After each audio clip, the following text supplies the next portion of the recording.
All right, welcome back to Reviews by Hunter. That's me, I'm Hunter. Today I am reviewing F1 starring Brad Pitt. I saw this movie about 2 days ago and I absolutely loved it. I loved F1, man. It is such a fun and fast movie. F1 starring Brad Pitt, who plays Sonny Hayes, and then we have Carrie Condon, who plays Kate. Joshua Pierce is played by Damson Idris, and then Ruben Cervantes is played by Javier Bardem. So that's really the main four kind of big on-screen cast members.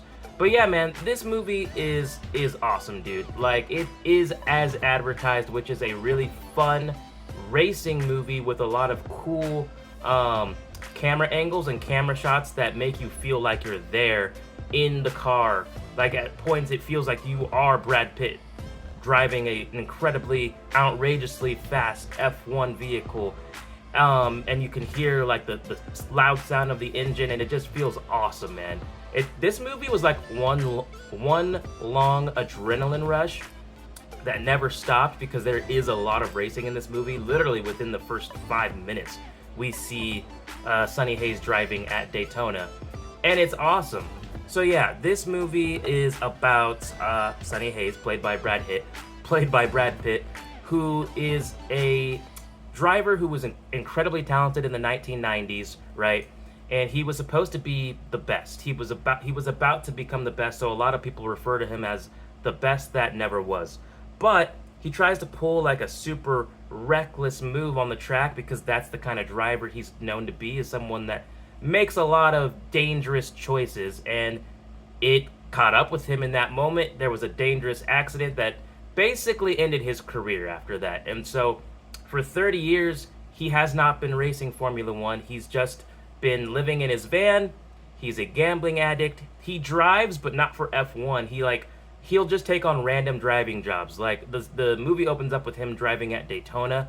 So he's not even driving F1 cars at first. And when we first see him, he's driving just a regular race car. Just anywhere he can get a gig and make money. But Ruben Cervantes, who's played by Javier Bardem, is the owner of Apex and Sonny's like long time friend. They used to drive together. And basically, Ruben is like, hey man, my team is failing. We're not doing well. I might have to sell Apex if we can't like win a race. I need you to come back and just win us at least one race, right? We need to get first place. And so Sonny Hayes, of course, at first isn't into it, and eventually thinks about it and decides, all right, let's do it. Ruben says, great. Only thing is, I have this young, talented rookie named Joshua Pierce, who's played by Damson Idris. And Joshua Pierce is the main driver for Apex. He's a very talented rookie, but he's very cocky, super full of himself. He works hard throughout the film, but you can tell that he's just like that young kid who thinks he knows it all and thinks he's already better than what he is. And so we kind of have this new school versus old school thing going on with him and Sonny Hayes, because now they actually have to work as a team. As someone who's not familiar with F1 prior to this film, I didn't realize that you drove as like a team. So there's two drivers, I guess, on the track at the same time for the same team in F1. But the thing is, throughout the film, when Sonny and JP, as Sonny Hayes calls him, when they're driving at the same time, like, Joshua won't listen to Sonny Hayes all the time, which at one point in the film causes this massive, crazy accident where Sonny Hayes literally told JP, like, tell him he needs to wait for my signal, and then he can go full throttle. Doesn't listen. It was raining. Joshua was on old tires, and it was just slick, and he literally launches off of the track, goes airborne, crashes, big fiery explosion. I literally was like, oh Jesus Christ. Like, I shouted it out in my theater because I was like, holy crap. And that was one of the crazier parts of the film, man. I guess I should say that there's going to be spoilers in this review, as there always is. So there's some pretty cool like action shots in this movie, and like I said, I loved that each of the four characters have their own main goal that they're trying to accomplish. So, like I said, Sonny Hayes, he never got to be the best driver in the world. That is what he's trying to do now. He's been given this new opportunity by Ruben. Ruben's goal is also simple. He wants to save his team. He doesn't want to sell the team, because if the team goes under, that means Ruben loses his job, JP loses his job. Everybody that is on Team Apex would be out of a job unless they could sign with another team. Then you have Kate. Kate is she is the team's head technical director for Apex. She works on the car designs and works on the technicalities of the vehicles to make them, go faster or do this better. Anything technical, Kate is the woman. And her goal is also very simple. She says in the movie she wants to prove people wrong because she's the first female head technical director, at least in this movie, for Formula One. She wants to prove everybody wrong that's ever doubted her that she's just good, right? Easy to follow, simple. That's why I really loved this movie. The storytelling is super simple. You're never gonna not understand what's going on in the film. This isn't a film that's meant to be super deep and profound like a lot of artsy films that I've been watching lately. I think I've been watching too many artsy films because I swear, man, some of these movies, it's like, oh yeah, the ceiling fan was meant to be a metaphor for generational trauma. And it's like, what? Your movie still wasn't good. This movie is not that. It's like fast cars. You like fast cars? We like fast cars. That's what this movie is, with some pretty simple, easy to follow character motivation and character drama throughout. Like I said, JP's the rookie. He doesn't like the old guy, Sonny Hayes, coming in and threatening his spot, threatening his spotlight. Fans start to bring big blown up signs of Sonny Hayes' face to the races as he gains popularity for his crazy driving style. JP doesn't like that because he just doesn't understand. As Sonny Hayes says, it's not about the media. It's not about all that. You should be worrying about winning, right? Sonny Hayes has a very, if you're not first, you're last mentality. At one point, JP celebrates because for the first time in supposedly a long time, they place top 10. Apex does. And JP's posing for the camera, showing off his jewelry, showing off his watch. Sonny Hayes is like, why are you celebrating? Why is 10th place something to celebrate? Like, you could celebrate when you're first. And that was something that eventually JP understands, like, they're there to win, right? Why are we celebrating mediocrity? But that's why he's there, to take Apex to the next level. And I just love the straightforwardness of the plot. So I'm not going to critique the writing or the motivations of the characters when it's honestly kind of a very traditional feel to how movies used to be written. Like, this movie has a clear beginning, middle, and end, all of which connect to each other and make sense. I finally don't have to sit here and say, man, I loved the first part, but the second part sucked. This movie as a complete whole is awesome. If you're wondering about the driving is fantastic. The racing is awesome. All of the racing scenes were awesome. Like I said, it's like there was a syringe full of adrenaline and they just shot it into my veins. I wanted to hop into an F1 car by the end of this movie, dude. It was sick. Like, especially, I think my favorite camera angle is the one where it's literally like a first-person point of view, as if you are the driver. And so every like turn, every corner, as you come up on another driver, like it literally feels as though like you are there, and it just looks so cool and it looks so immersive. And it's easy to like. Fast cars are easy to like, man. What can I say?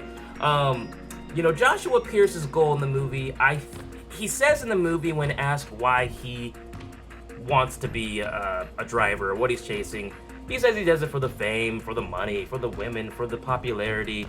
I think that was his kind of original goal. As he starts to sort of see how Sonny Hayes approaches driving, I think JP starts to grow up. And I think that was his character arc, is just him maturing and growing up. And kind of, he starts to prepare the same way Sonny does, which is just showing up earlier before everybody else and going on like these long jogs. Sonny Hayes doesn't do anything extra. He wakes up, dunks his face in ice cold water. He does push-ups, he does sit-ups, he goes on runs. He throws like these tennis balls off walls and like kind of juggles them, I'm pretty sure for reaction time. And JP's kind of always like watching and kind of just like, he's just this old guy, like what does he know? But eventually he changes his tune. But like I said, I think from start to finish, very enjoyable movie. I want to go back and watch it in IMAX, honestly, just to get like a different perspective on it. I think Joseph Kosinski did a great job directing the movie, the same way he did a great job directing Top Gun Maverick. Hans Zimmer is also credited on this movie with a film score, and I always love when Hans Zimmer is has done work on a movie, because I think it always makes it feel even more epic and dramatic, just through music alone. You also have some other cool soundtracks on this film from artists like Doja Cat, Don Toliver, Ed Sheeran, someone named Rose, Roddy Ricch, Dom Dalla, which I'm pretty sure is Damian Lillard, the NBA basketball player, point guard, Tate McRae. Like, you've got a really cool, like, modern soundtrack. I liked a lot of the music throughout the movie, and it just works for this kind of film, you know what I mean? And I love that by the end of the movie, all of the characters have essentially completed their goal or their character arc. Sonny Hayes, by the end of the movie, of course, in the last race at Formula One, him and JP pull it off. There was something that happened during the race. Again, I don't know all the technicalities of F1, but there was something called a red card or a red flag that basically gave JP and Sonny Hayes another chance to win the race. So it was JP and Sonny versus these two other drivers. I think one was from Ferrari.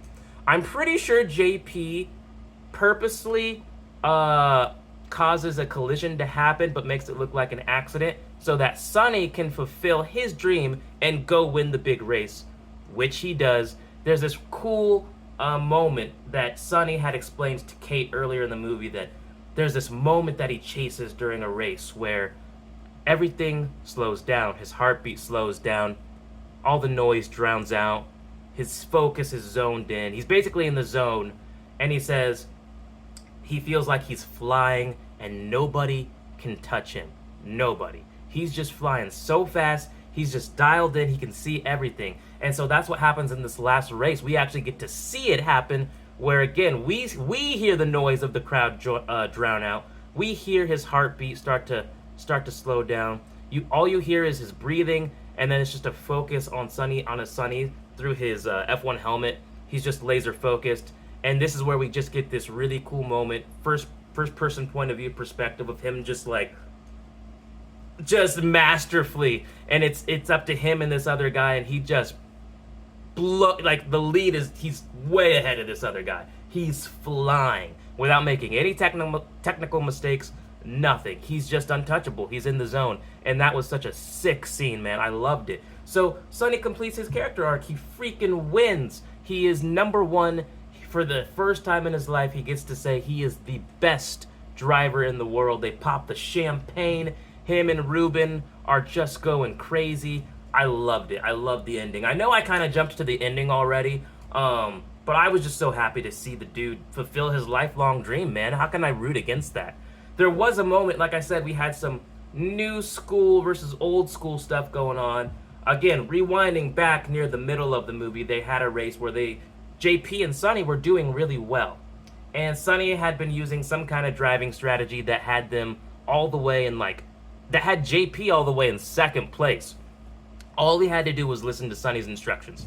And Sonny him and his crew can hear each other. He says, tell JP to just wait for my signal. When I basically tell him to go full throttle, then he can go. But tell him to be patient, wait.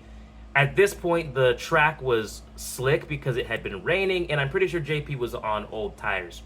Well, anyways, of course, JP's young. He doesn't want to listen to Sonny. He says, no. I see an opening. I'm going for it. So he guns it on this corner and shoots his F1 car airborne, does flips in the air, crashes, fiery explosion. It was insane the way they shot that, bro. I thought JP was going to die, but then I remembered, well, this is a PG-13 movie, so we're not going to see anything too graphic, but JP was actually unable to drive for, I believe, 3 weeks because he was recovering from I think his hand was the main injury that got burnt in the fire from the crash. During JP's timeout, he starts to build some resentment towards Sonny because fans start to love Sonny. Apex is doing well even without JP. And so on his first drive, on his return, he purposely crashes into Sonny, causing a collision, because he's young and he's a douchebag. And in some ways, Sonny could be too, but this was the young guy that just couldn't put his ego in check, right? And so, of course, Sonny's pissed after the race. Well, eventually, throughout the movie, they find some common ground. They kind of bond a little bit more throughout the film, and kind of, Sonny at first doesn't want to mentor a young kid. Eventually, he sees the talent of JP and is like, all right, like I'll show this kid what I know. And eventually, JP begins, I think, to respect Sonny more and respect his approach to things, and takes him more seriously. And I think he completes his character arc by the end of the movie of growing up, maturing, seeing past just himself, right? Not celebrating 10th place, but actually wanting to be the best. I love the movie, man. I really want you guys to go check this movie out for yourself.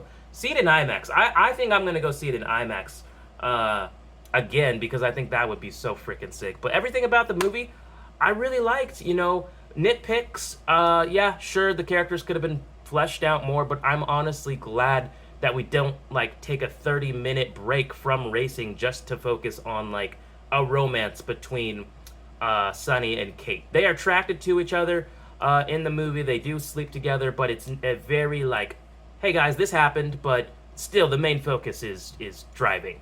And that's what you get. There is a lot of driving in this film, so you won't be disappointed. You will not be bored. Again, it's like you inject adrenaline into your veins, bro. Love it. One of my favorites of the year.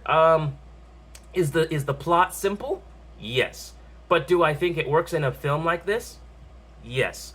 Is it very reminiscent of Top Gun Maverick, which we've seen done before? Yes. Having said that, no, I can't say that this movie is a masterpiece by any means.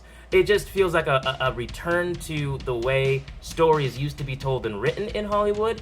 And I love it. Again, like I said, I'm glad that there wasn't some weirdly profound, deep moment to be had in this movie of a ceiling fan being a metaphor for generational trauma, because I swear that's the last 15 movies that I've watched in Hollywood, it feels like. This movie just feels like a breath of fresh air, even though it's something that used to be done all the time, story-wise. And so, really, that's kind of all I got to say about F1, man. It's exciting, it's fast, it's straightforward to the point. Characters are likable enough to me. The actors and actresses do have good chemistry together, which helps. And like I said, the type of film that is going to make you feel like you are there. And I think that makes a 2-hour-plus movie not feel like a drag whatsoever. As far as the budget for the film, I read anything between $200 to $300 million.